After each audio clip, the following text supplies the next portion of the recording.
Hello, my name is Paul Stapleton, and I'm an associate professor at the Hong Kong Institute of Education. Today I'd like to talk to you about a study that I've published recently in Language Teaching Research, Volume 17, Number 2. This study is a review of one conference. Let me tell you a little bit about the conference first before I give you the details. Now, JALT National Conference is an annual conference in Japan. It's in close to its 40th year. It began in the mid-1970s with about 40 participants coming to the first conference. Presently, I think we can characterize the conference as a regional conference, if not an international conference. And it has upwards of 2,000 participants. So it's grown considerably since its beginnings in the mid-1970s. My role in JALT is as the abstract reading chair. And my job is to receive the submissions to the conference each year, read all of the abstracts that are submitted, and then assign them to readers who will score the conference, score the submissions, and then we'll make decisions about who will be accepted to the conference as a presenter. Now, during the process of reviewing and reading through these abstracts over the years, and I've been the conference chair for the last 8 years or so, I've gathered various impressions about changes and trends that have occurred over those 8 years. But these impressions were rather subjective.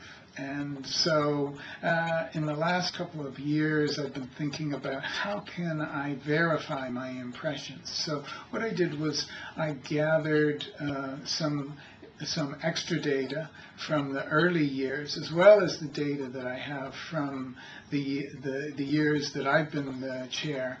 And I've put this data together as two corpuses. One corpus, or is that corpus? Yeah, two corpuses. And I've used this data in order to try and verify certain trends. Now, the first corpus I have is of the titles of the submissions over 35 years, from the late 70s until 2010. That's the titles once again.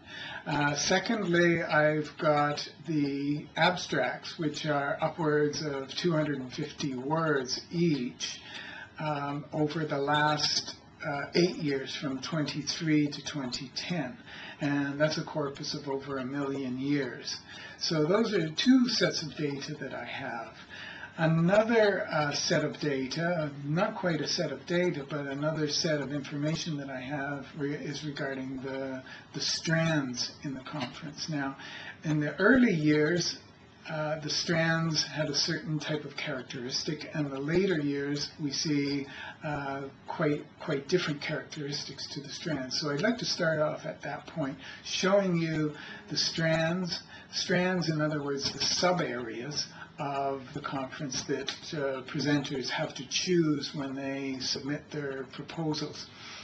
So let's take a look at the sub-areas first, or these strands, in order to see the differences between the early years and the most recent year, 2010.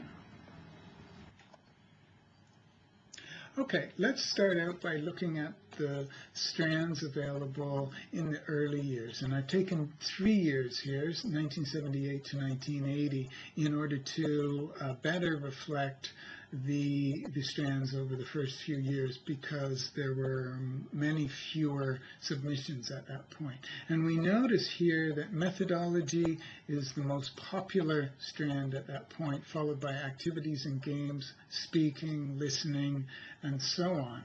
And we don't have time to go through all of these, but one thing we notice is that classroom pedagogy seems to be a very common theme throughout all of these strands.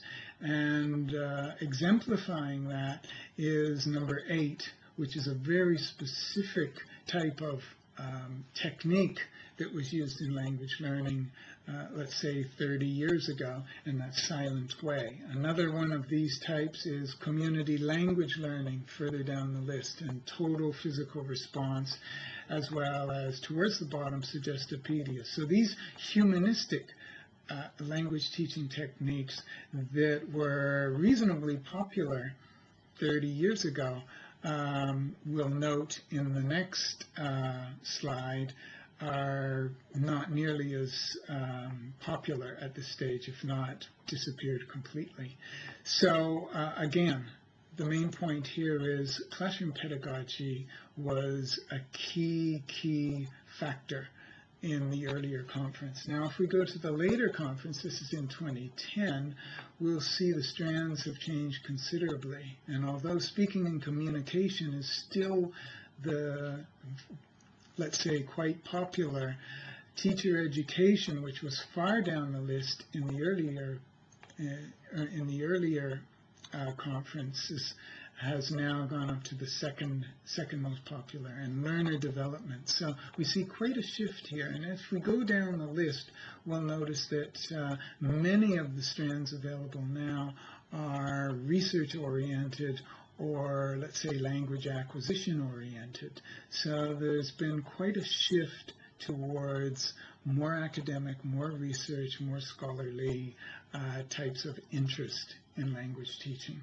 And to exemplify this, I next turn to an abstract, my corpus from the years 2003 to 2010, this million-word corpus that I mentioned of the abstracts over that 8-year period.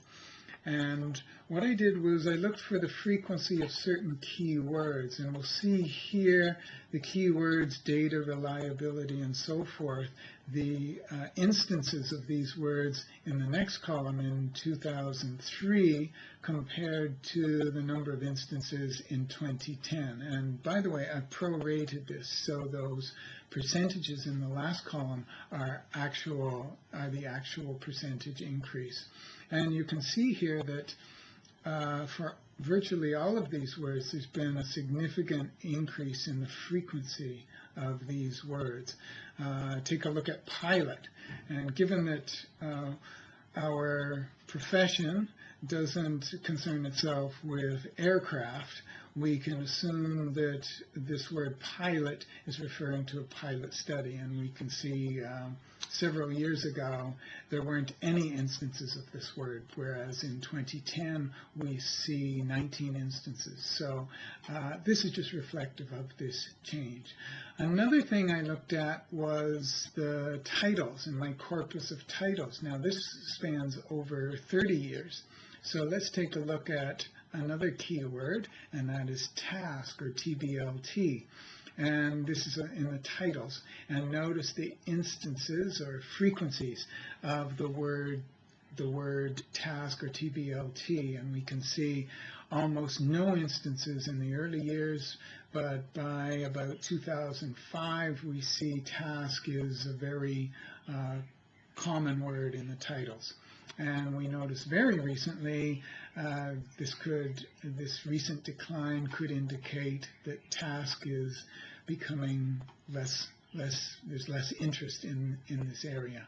Another word, motivation, similarly, we see its growth from almost no interest at all in the early years to great interest recently, and most recently, perhaps a decline. So, in general, if we can see a couple of things going on here. One is the trend itself, but secondly is the process. And the process I'm speaking of is the methodology and gathering data from conferences in order to illustrate that certain trends appear to be happening. And it's only through this collection of data and the analysis with corpus that we can do this.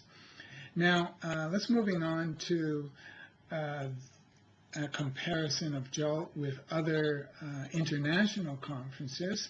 I won't go into detail here, but this is another thing that I tried to do with the corpus by looking at the most recent strands available, and I'll make some comments about the trends that I've noticed when comparing JOLT with other conferences. I'll mention that in a minute. As for authors, it's also possible to get an idea of who is moving the field forward. Now, usually in abstracts, you're not generally citing authors, but it does happen, and it happens frequently enough, I believe, for some corpus frequencies to be noted. Now, if we look at this coming slide, we can see that there are 12 names that I've isolated, and their associated specialty within language teaching. And if we want to track these over time, we can also do that. So we can see certain patterns emerging here, and if we try to analyze this, we can see that only one of these names comes from outside the language teaching field, and that's Vygotsky, and the rest we can see, well, certainly there's a healthy cross-section of themes and sub-areas. We can also see that some broad statements can be made to characterize the conference, or maybe it's characterizing language teaching in general. But anyway, we note that 2 people are vocabulary specialists and 2 others are motivation specialists. So therefore, we can make some comments about the conference in general, or perhaps language teaching and language teaching research in general. And we can see vocabulary certainly is popular at this conference, as well as motivation. So why are these 2 areas of research, why have they drawn such interest? Well, that's very difficult to say. But these are things we certainly wouldn't have noticed unless we had looked into the data and tried to track these trends in an objective way. Finally, let's move to the last slide here and talk a little bit about JOLT compared to other conferences.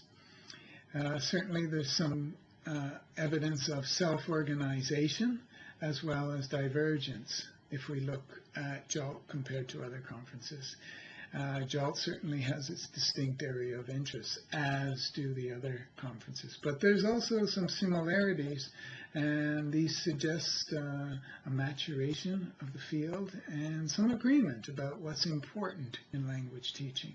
We notice there's some emergence of apparent areas of growth, and certainly language in society is one of these, as characterized by corpus or discourse or pragmatics and so on.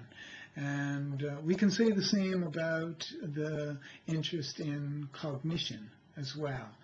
Another area is, well, a natural theme for language teaching, of course, is well, we've seen the continuing interest in the skills with speaking and writing featuring prominently. But beyond that, we see new areas like learner autonomy and study abroad, and even the use of technology. Also, as I mentioned before, each conference has its own unique strands. Study abroad in JOLT, DOGME in IA TEFL, and so each of the conferences is retaining its own unique characteristic. So just to conclude, I hope that this has been informative and interesting for you. It's certainly an interesting study for me to do. I think there's two main messages that we can take from this study. One is that these trends are happening and we can see what they are. And secondly, it's interesting to note that there are very, very few studies that I was able to find that review conference data. So to some extent, this is creating a little bit of a template for future studies that can examine data coming from conferences. Thank you very much.